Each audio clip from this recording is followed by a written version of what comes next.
How to view your history on Reddit app. Hey everyone, welcome back to the channel. In today's video, I'm going to show you how you can see your history on Reddit app. So without further ado, let's get started. So first thing first, open the Reddit app or website and make sure that you are signed in to your account. And to ensure you have the latest feature, make sure that you are using the most up-to-date version. And once you are logged in, simply tap on the profile icon in the top right corner of the screen. And from the pop-up menu, you can see the option label history. So simply tap on it.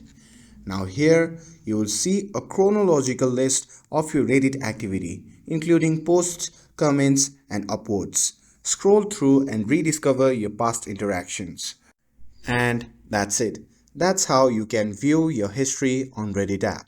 Whether you are revisiting your old conversation or just curious about your activity, understanding your history adds a new layer to your Reddit experience.